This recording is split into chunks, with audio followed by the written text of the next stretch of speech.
말씀은 누가복음 24장 13절부터 24절입니다. 누가복음 24장 13절부터 24절 말씀 보겠습니다. 그날에 그들 중 둘이 예루살렘에서 25리 되는 엠마오라 하는 마을로 가면서 이 모든 된 일을 서로 이야기하더라. 그들이 서로 이야기하며 문의할 때에 예수께서 가까이 이르러 그들과 동행하시나 그들의 눈이 가려져서 그인 줄 알아보지 못하거늘 예수께서 이르시되 너희가 길 가면서 서로 주고받고 하는 이야기가 무엇이냐 하시니 두 사람이 슬픈 빛을 띠고 머물러 서더라. 그 한 사람인 글로바라 하는 자가 대답하여 이르되 당신이 예루살렘에 체류하면서도 요즘 거기서 된 일을 혼자만 알지 못하느냐. 이르시되 무슨 일이냐. 이르되 나사렛 예수의 일이니 그는 하나님과 모든 백성 앞에서 말과 일에 능하신 선지자이거늘 우리 대제사장들과 관리들이 사형 판결에 넘겨주어 십자가에 못 박았느니라. 우리는 이 사람이 이스라엘을 속량할 자라고 바랐노라. 이뿐 아니라 이 일이 일어난 지가 사흘째요.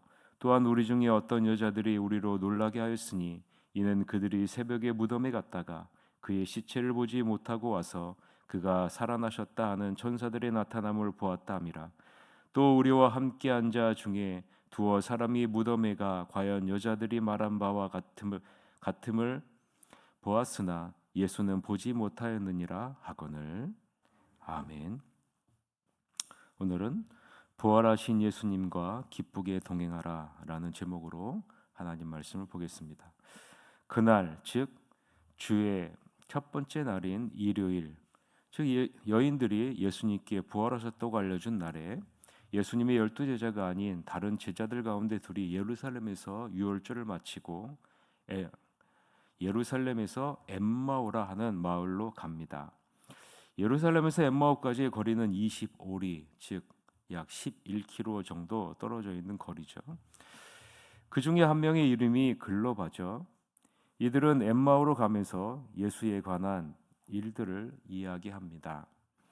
이들은 유월절 축제에 참석하면서 예수님께서 메시아로 놀라운 권세를 드러낼 것을 기대하고 있었을 겁니다. 그런데 예수님이 험하게 잡히고 고난받고 십자가 못 박혀 죽자 이들은 실망이 가득한 마음을 안고 예수님의 행적을 서로 주고받으면서 고향으로 돌아가고 있는 것입니다. 그런데 그때 예수님이 가까이 이르러 그들과 동행합니다. 예수님이 친히 제자들에게 나타나셔서 부활의 육체를 가지신 사람의 모습으로 제자들과 함께 걷고 계신 겁니다. 우리는 이 부분에서 이런 질문을 해볼 필요가 있겠죠. 왜 예수님의 부활하신 육체를 가지신 몸으로 제자들에게 나타나셔서 함께 걸으셨을까? 우리는 그 이유를 16절에서 찾아볼 수가 있습니다. 16절을 보면 같이 한번 읽읍시다. 시작. 그들의 눈이 가려져서 그인 줄 알아보지 못하거늘이라고 말합니다. 여러분, 이 구절이 굉장히 중요한 구절이죠. 예수님은 친히 나타나셔서 제자들의 영적인 상태가 어떠한지를 드러내십니다. 그리고 더 나아가 제자들의 영적인 상태를 깨우기 위해서 나타나신 것이죠. 누가는 제자들의 영적인 상태를 분명하게 기록하고 있습니다. 눈이 가려졌다. 그래서 예수님을 가까이 보고 동행함에도 불구하고 알아보지 못하고 있는 것이죠. 그럼 우리는 더 나아가 이런 질문을 해볼 수 있습니다. 왜 제자들은 영적으로 눈이 가려져 있을까? 여러 가지 이유가 있는데요.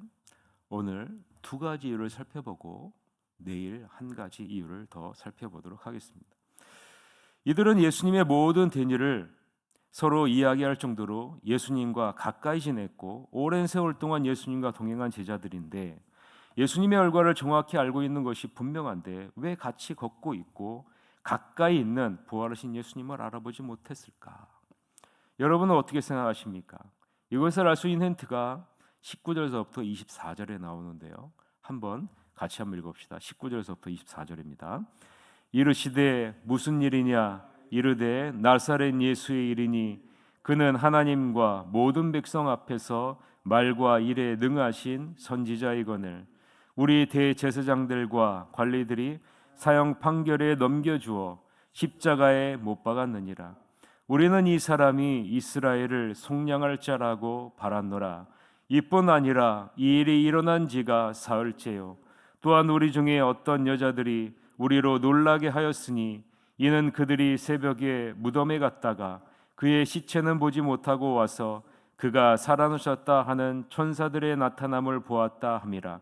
또 우리와 함께 한 자 중에 두어 사람이 무덤에 가 과연 여자들이 말한 바와 같음을 보았으나 예수는 보지 못하였느니라 하거늘이라고 말하죠. 여러분, 왜 제자들이 예수님 알아보지 못했는지, 왜 이들의 영적인 눈이 가려워져 있는지 느껴지십니까? 잘 보세요. 제자들이 하는 말에는요, 구약에 나타난 예수님에 관한 예언의 말씀이 없어요. 그리고 예수님이 친히 하신 말씀도 존재하지 않습니다. 그저 예수님에게 일어난 사건, 예수님이 잡혔고 고난받고 죽은 것 이외에는 다른 기록의 말씀을 하고 있지 않아요.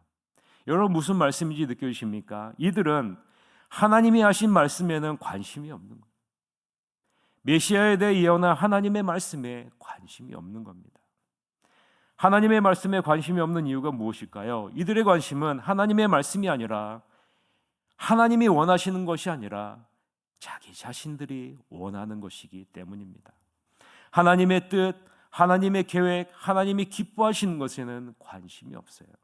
반면에 자신들의 뜻, 자신들의 계획, 자신들이 기뻐하는 것에만 온통 관심이 있는 거예요. 그래서 이들은 예수님에 대한 자신들의 속마음을 21절에서 드러내죠. 21절에 보면 우리는 이 사람이 이스라엘을 속량할 자라고 바랐노라. 이뿐 아니라 이 일이 일어난 지가 사흘째요라고 기록하고 있죠. 이들의 속마음이 무엇입니까? 이스라엘을 속량할 자라 바랬다라고 기록하고 있죠. 이들이 바라고 원하는 것은요, 예수님이 이스라엘을 속량하는 것입니다. 이스라엘을 속량한다는 것은 로마의 압제에서부터 구속한다, 해방한다라는 의미죠. 이들이 원하는 메시아는 정치적인 메시아를 간절히 바랬던 것입니다. 구약에 나타난 유명한 선지자와 같이 모세나 여호수아나 다윗과 같이 이방의 압제에서 구원해 줄 그런 메시아, 선지자로 보고 있었다라는 사실입니다. 진리에는 관심이 없고요, 온통 자신이 원하는 것, 자신이 바라는 것, 자신의 뜻에만 관심이 있는 거예요. 그래서 자신들의 입맛에 맞는 말씀만 기억하고 받아들입니다. 자신들의 생각과 뜻에 맞지 않으면 기억조차 하지 않는 거예요. 그러다 보니 여러분 어떻게 돼요? 영적인 눈이 가려지게 되는 것이죠. 예수님이 성전 경비대장들에게 잡혀 신문을 당하고 고난을 당하고 십자가 못 박혀 죽자 이들의 기억에서 예수님은요, 사라진 거예요. 이들의 기억이 있을 필요조차 없는 거죠. 예수님이 하신 말씀에는 관심도 없는 겁니다. 여러분, 이들의 영적인 눈이 가려져 있는 이유를 아시겠습니까? 이것이 첫 번째 이유예요. 수년 동안 함께 동행하고 함께 자고 함께 먹고 가까이 지냈던 제자들이 왜 부활하신 예수님의 얼굴을 알아보지 못했는가? 이 이유가 바로 여기에 있다라는 거예요. 그런데 이들의 영적인 눈이 가려진 두 번째 이유가 있습니다. 그것은요, 눈이 가려졌다라는 이 단어 안에 담겨져 있어요. 자, 눈이 가려졌다라는 이 단어가요, 어떤 의미로 쓰여지냐면 수동태로 쓰여졌다라는 겁니다. 수동태로 쓰여졌다는 것은요, 하나님의 권능에 의해서 예수님을 알아보지 못하도록 계속 붙잡혀 있었다라는 말의 의미입니다. 다른 말로 하면 제자들의 눈이 계속 하나님에 의해서 붙잡혀 있었다라는 그런 말이에요.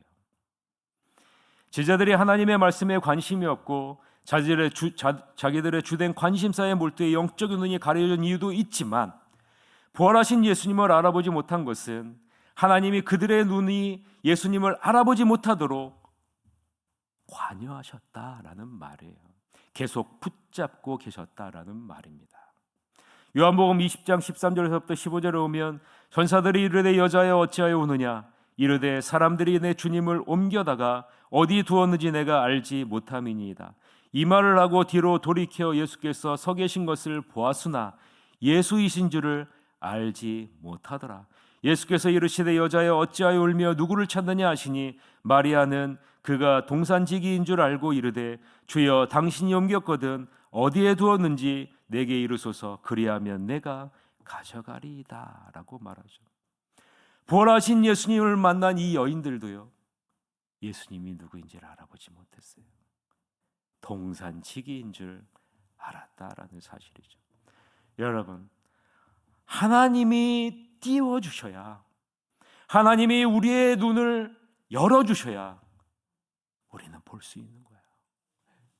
하나님의 은혜가 없이는요, 우리는 절대로 하나님을 알아볼 수 없는 겁니다.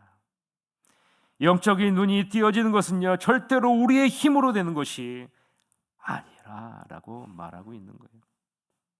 하나님의 절대적인 도움이 없으면 우리는 영적인 눈을 뜰 수 없다라는 사실을 말하고 있는 겁니다.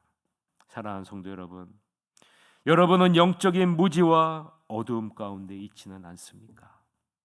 이 새벽에 여러분에게 한번 질문해 보세요. 나는 영적인 무지와 어두움 가운데 있지는 않는가? 우리가 영적인 무지와 어두움 가운데서 벗어나려면 가장 먼저 하나님의 도우심을 구해야 합니다. 하나님의 은혜를 구해야 합니다. 그리고 하나님의 말씀에 귀를 기울여야 합니다. 하나님의 마음에 공감하는 자리로 나아가야 한다는 말입니다. 그렇지 않으면 우리는 절대로 영적인 무지와 어둠에서 헤어나올 수 없다라는 말이에요. 아무쪼록 영적인 무지와 어둠에서 벗어나기 위해 날마다 하나님의 도우심을 구하고 하나님의 말씀에 관심을 갖고 하나님의 마음이 있는 곳에 함께 머무는 여러분이 되어서 부활하신 예수님과 동행하는 기쁨을 누리시는 여러분이 되시기를 주님의 이름으로 간절히 축원합니다. 우리 다 같이 통성으로 기도합시다. 하나님의 은혜로 영적인 눈이 밝게 떠서 하나님을 증거하고 부활하신 주님과 동행하는 기쁨을 맛볼 수 있도록 인도하여 주시옵소서라고 우리 다 같이 통성으로 기도하시러 가도록 하겠습니다. 기도하시겠습니다.